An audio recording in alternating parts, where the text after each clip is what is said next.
ዩናይትዶች የዌስትሃሙን አጥቂ ሰመርቬል ለማስፈረም ጥያቄ እያቀረቡ እንደሆነ በሰዓት ላይ የሚተሰማም ይገኛል። ማርከስ ራሽፎርድ ወደ ዩናይትድ ተመልሶ እስከ 2028 የሚያቆየውን ኮንትራት እንደሚጨርስ ነው የሚጠበቀው። ዩናይትዶች ያልተጠበቀ ዝውውር ከፉላም ሳንደር በርጌን ሊያስፈርሙ እንደሆነ አሁንም እየተሰማ ይገኛል። ተጨማሪ ዩናይትዶች አሁንም ቢሆን ፎከስ አድርገው እየሰሩ የሚገኙት የማቲያስ ፈርናንዴዝ ዝውውር ላይ እንደሆነ አትሌቲክስ እነዚህ መረጃዎች አወጥቷል። ቶናሊ ደግሞ ወደ ቶተናም ሊቀላቀል እንደሆነ ፋብሪዞ ዘግቧል። እነዚህና ዩናይትድ ስለተመለከቱ አዳዲስ ጉዳዮች ነገራችኋለሁ። ለዚህ ቻናል ግን አዲስ ከሆናችሁ ሰብስክራይብ ማድረግ እንዳይረሳ። ወደ ቪዲዮ እንሂድ።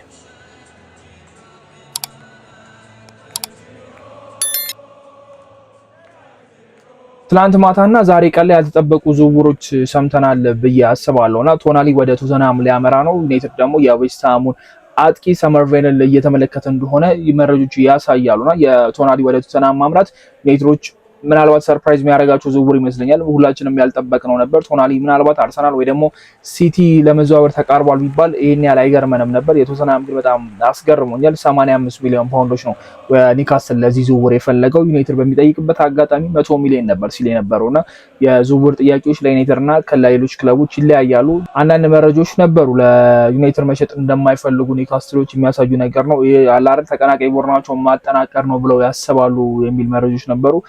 እውነትም ያ ይመስላል። ቶናሊ መቶ ሲባል የነበረው ተጫዋች ቶተናም አንድ ሳምንት እንኳን በቶናሊ ዝውውር ላይ ምንም አይነት ንግግር አላረገም። አሁን ተጫዋቹም ወደ ቶተናም ለመቀላቀል ክፍት መሆኑ ተነግሯል። ኒውካስትልም 85 ሚሊዮን ፓውንዶች ሊሸጡት እንደሆነ የተነገረውና ምናልባት በሚቀጥለው ሳምንት ወይ በዚህኛው ሳምንት ይጠናቀቃል ተብሎ የሚጠበቅ ዝውውር ሆኗል። የቶናሊ ዝውውር በአንዴው የሚፈጸም ዝውውር መሆኑ በጣም ያስቃልና ለዚህ ተጫዋች ለክለባችን ያስፈልግ ነበር፣ ምንም ጥያቄ የለውም። ቶናሊ ከማቲያስ ፈርናንዴዝም ሆነ አሁን ከምንመለከታቸው አሌክስ ስኮትም ከተለያዩ ተጫዋቾች የተሻሉ ነው ብዬ አስባለሁና ከነ ኤሊት አንደርሰን ወይ ደግሞ ቱዋሜኒ ማናገኝ ከሆነ እሱም ብናገኝ ምርጬ ነበር። እኔ ከሁለቱም በላይ ቶናሊን ባየው ደስ የሚለኝ ተጫዋች ነበር፣ ግን አልሆነም። ወደ ቶተናም የመዘዋወር እድሉ ሰፊ ነውና ይሄ ነገር ከተሰማ በኋላ ዩናይትዶች ይሞክራሉ ወይ የሚል ዜናዎች በርከት ብለው ወጥተው ነበር። ዴቪድ ኦርንስቴይንና አትሌቲክስ ባስነበቡት መሰረት እንግዲህ አሁን ላይ ዩናይትዶች እየሰሩ የሚገኙት የማቲያስ ፈርናንዴዝ ዝውውር ላይ ብቻ እንደሆነ ነውና ጣልቃ ሊገቡበት ወይ ደግሞ ከቶተናም ተጫዋቹን ሊያሸሹበት የሚችሉበት ምንም እድል እንደሌለ ነው እየተነገረ የሚገኘውና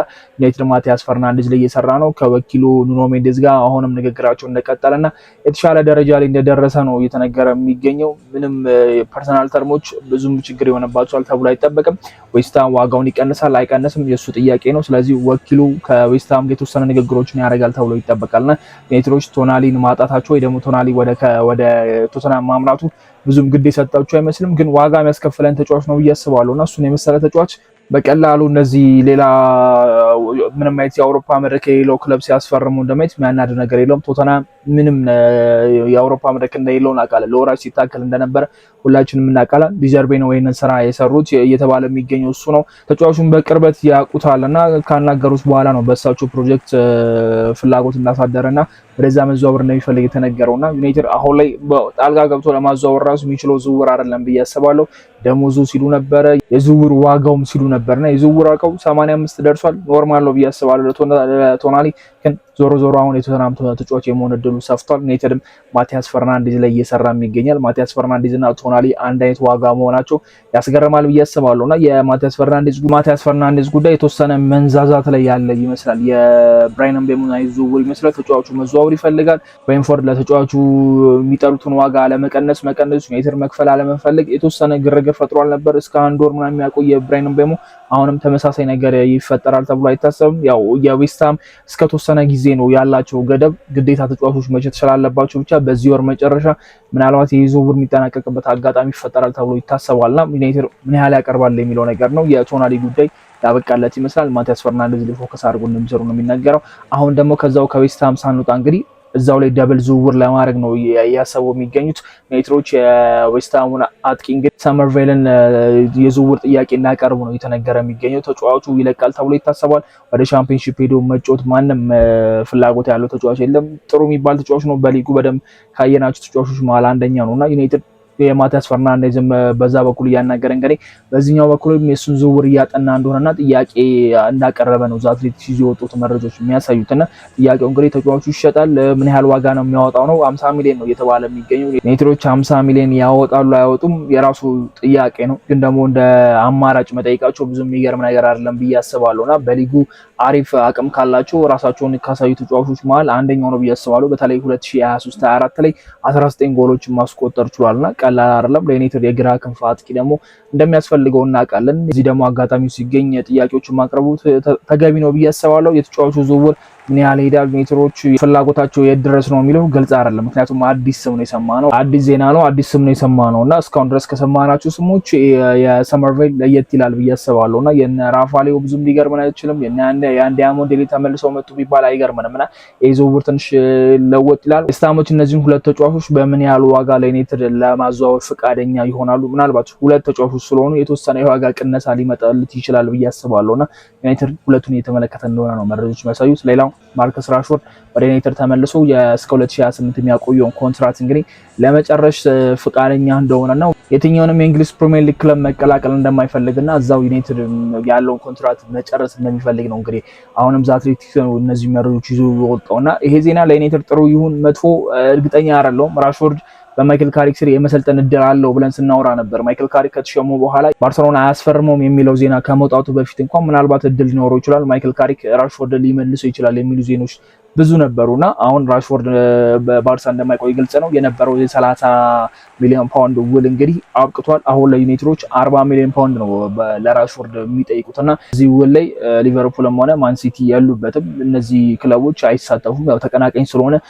ለነዚህ ለሁለቱ ክለቦች መሸጥ እንደማይፈልጉ በጣም ግልጽ ነውና ኒካስልም ቶናሊ በተመሳሳይ መልኩ እንደዛ ያደረገም ይመስላልና ራሽፎርድ በዩናይትድ ቤት መቆየት ፍላጎት እንዳለው አሳይቷል። ማይክል ካሪክ ምን አይነት ውሳኔ ይወስናል? ዩናይትዶችስ አሁን ላይ እንደዚህ አይነት የግራ ክንፍ ተጫዋቾችን እየተመለከቱ ነው፣ ለተጫዋቾችን ለማስፈረም እያጠኑ እንደሆነ እናውቃለንና ራሽፎርድን እዛ ቦታ ላይ ከጨመሩ የስኳዱ መብዛት ብዙም ጥቅም አለው ብዬ አላሰብምና ራሽፎርድ ከመጣ እነዚህ ስንሰማቸው የነበራቸው ስሞች ሊቀራሉ ብዬ አስባለሁና የነ ራፋሊዮ አሁን የዌስትሃሙ ሰመርቬልም ሆነ የሌሎች ተጫዋቾች በግራ ክንፍ በኩል የምንመለከታቸው ዝውውሮች የመሳካት እድላቸው ጠባብ ነው ብዬ አስባለሁና ራሽፎርድ ወደ ሌላ ክለብ የማምራት እድሉ በጣም ጠባብ ነው። ባየር ሙኒክ ስሙ ጋር ተይዞ ነበር፣ ግን የተወሰነ ከተመለከተ በኋላ እሱም ከራሽፎርድ ዝውውር ራሱ እንዳገለለ ነው የሚያሳየው። ተጫዋቹ እስከ 2028 በዩናይትድ ቤት ይቆያል ተብሎ ይጠበቃል። በሚቀጥለው ሲዝን የማየት እድላችን ራሽፎርድን ሰፊ ነው ብዬ አስባለሁና ወደ ሌሎች እንግሊዝ ክለቦች መዘዋወር ማይፈልግ ከሆነ ለዩናይትዶች ትንሽ ከበድ ይላል። ዩናይትዶች ምን አይነት ውሳኔ ያስተላልፋሉ? ማይክል ካሪክ ፍላጎት ካለው ግን አሪፍ ነው። ድሬሲንግ ሩሙን የሚበጠበት ተጫዋች አይደለም ብዬ አስባለሁ። ራሽፎርድ እንደዚህ አይነት ባህሪ ያለው ተጫዋች አይደለም እንዳልሆነ ሁላችንም እናውቃለን። መጥቶ አለ አይደል መልበሻ ክፍሉ የሚረብሽ አይነት ተጫዋች ልክ እንደነ ጋርናቾ ሳንቾ አይነት ባህሪ ቢኖረው ጥሩ አይደለም። ይሄ ዝውውር ያለውን ስኳድ ያበላሸዋል፣ ያለውን የነባራዊ ሁኔታ መጥፎ ያደርገዋል ብለን ጀጅ ልናደርግ እንችላለን። አሁን ግን የራሽፎርድ ባህሪ ስቲል ከነ ኮቢ ጋር ከነ ብሩኖ ጋር ያለው ቀረቤታ አሪፍ እንደሆነ ሶሻል ሚዲያ ላይ ያሳያልና ብዙም አዲስ ይሆናል ብዬ አላሰብም። ማርከስ ራሽፎርድ ለዩናይትድ ተመልሶ በሚቀጥለው ሲዝን እሱን የማየት እድላችን አሁን ላይ ሰፊ የሆነ ይመስላልና እስቲ ግሮች ምን አይነት ውሳኔ ያስተላልፋሉ የሚለውን ነገር አብረን እንመለከታለን። በውሰት ድጋሚ ሰጥቷል ወይስ ሸጥቷል ወይስ ደግሞ ያስቀምጧል የሚለው ነገር ራሱ ሌላ ጥያቄ ነው። እኔ ዞሮ ዩናይትድ ደሞዙን መክፈሉ ካልቀረ ተጫዋቹን ወደ ዩናይትድ መመለሱ በጣም የተሻለ ነው ብዬ አስባለሁና ዶርጉ ፐርፎርም ማድረግ እንደሚችል አይተናል። መኩኛን ነው። ስለዚህ ሌላ ሶስተኛ ተጫዋች ነው በዛ በኩል የሚኖረንና ራሽፎርድ ከቤንችም እያስነሳ ማጫወት የሚችለው ተጫዋች ነው ብዬ አስባለሁና በባርሴሎና ቤት እንደዛ ስላሳለፈ ዩናይትድ መጥቶ ቋሚ ካልሆንኩ የሚልበት ምንም አማራጭ የለም ብዬ አስባለሁ። ራሽፎርድ ግን በሚቀጥለው ሲዝን የማየት እድላችን ሰፊ ነው። ሌላው ያልተጠበቀ ዝውውር ብሎ ዜና እየወጣ ያለው እንግዲህ ሰንደርበርግ የፉላሙ አማካኝ እንግዲህ አሁን ላይ ከዩናይትድ ጋር ተያይዟል። ዩናይትዶች 3 የመሀል ሜዳ ተጫዋቾች የማስፈረም እድል አላቸው እያለን ነበር። አሌክስ ስኮት ተመሳሳይነት ዋጋ መሆን 80 እና ከ80 በላይ መሆን እንግዲህ ዩናይትዶች ሊያሻቸው ይችላል። ተመሳሳይነት ዋጋ ለማቲያስ ፈርናንዴዝም ለአሌክስ ስኮት የሚያወጣሉ ተብሎ ስለማይጠበቅ አሁን ወደ አይናቸውን ወደ ፉላሙ ተጫዋች ያዞሩም ይመስላልና የተጫዋቹ ዩናይትዶች ከዚህ ቀደም ሲመለከቱ እንደነበረ እንግዲህ መረጃዎች ያሳያል። አሁን ላይ እንደ አዲስ ተመልሰውበታልና አሁን በዓለም ዋንጫው ከኖርዌይ ጋር የተጓዘ ተጫዋች ነው። ዩናይትዶች የተወሰነ ፍላጎት እንዳሳዩ ነው እየተነገረ የሚገኘውና ፉላም ተጫዋቹን ሲገዛው 25 ሚሊዮን ፓውንዶች ነበረ። አሁን ምን ያህል ይሆናል? እስከ 40 40 እስከ 30 የሚደርስበት አጋጣሚ ይኖራል። ዞሮ ማትረፋቸው ስለማይቀርና ድንገት የሰማነው ያልተጠበቀ ዝውውር ሊሆን የሚችለው ይሄኛው ይመስለኛልና ዩናይትዶች ከማቲያስ ፈርናንዴዝ በኋላ ትልቅ ስም ያለው ተጫዋች ምን ጠብቅ አይመስለኝም። ድንገተኛ ዝውውሮች ብዙ ያልሰማናቸውን ተጫዋቾች የማዘዋወር እድል ሊኖራቸው ይችላልና ሳንደርበርግ አንደኛው ተጫዋች ነው ብዬ አስባለሁና ምን ያህል ይገፉበታል የሚለው ነገር ግልጽ አይደለም። ዛትሊክስ ነው እነዚህ መረጃዎች በሙላ አንዴ ይዞ ይወጣውና የተወሰኑ ጥቆማዎችን ብቻ ነው በእነዚህ ዝውውር ላይ ሰጠው እንጂ ዲቴል የሆነ ነገር የለም። ስለ ራሽፎርድ ነው በደንብ አብራርቶ ያወራው ነገር እስከ 2028 መቆየት እንደሚፈልግ እና የእንግሊዝ ክለቦችን መቀላቀል እንደማይፈልግ የተናገረውና የሲቲንም የሊቨርፑልም ውሉ ላይ የ40 ሚሊዮን ፓውንዱን ውል ማፍረሻ መጠቀም እንደማይችሉ ያሳወቀውና የእነዚህንም ጉዳይ አንድ ላይ አንስቷል።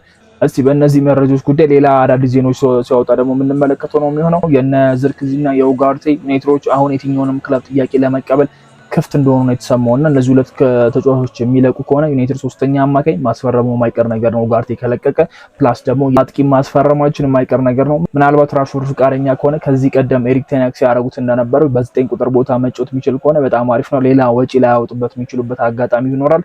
ፕላስ ደግሞ የግራ ክንፍ ተጫዋች የሚያስፈርሙበት አጋጣሚ አለ ብዬ አስባለሁና ራሽፎርድ እንደውም በእግር ኳስ ካሪየሩ ትልቁን ታይም ያሳለፈው በአጥቂነት ነው። ትዝ የሚላችሁ ከሆነ ከ2022 የዓለም ዋንጫው በኋላ በአጥቂነት ነው። ራሽፎርድ ቀን በቀን በቃ በተጫወተ ቁጥር ጎሎችን እያስቆጠረ የነበረው በ9 ቁጥር ነውና እምቢ ብሎ ነው እንግዲህ ወደ ክንፍ መጫወት እመርጣለሁ ብሎ ያንን ኳሊቲ አጣውና ምናልባት ማይክል ካሪክ ያንን ኳሊቲ መልሶ በ9 ቁጥር በሲስኮ ተቀያሪነት አድርጎ ሊያጫውቱ ይችላል። እሱን አብረን የምንመለከት ነው የሚሆነው። ዩናይትዶች ለዝርክዚና ለኡጋርቴ ክፍት መሆናቸው ግን ሌላም የዝውውር ዜናዎች የምንሰማበት አጋጣሚ ይፈጠራል ተብሎ ይጠበቃል። እስቲ አዳዲስ መረጃዎች ሲወጡ ደግሞ ሼር አድርጋችኋል። በሚቀጥለው ቪዲዮ እስከምንገናኝ መቻችሁ ቻው።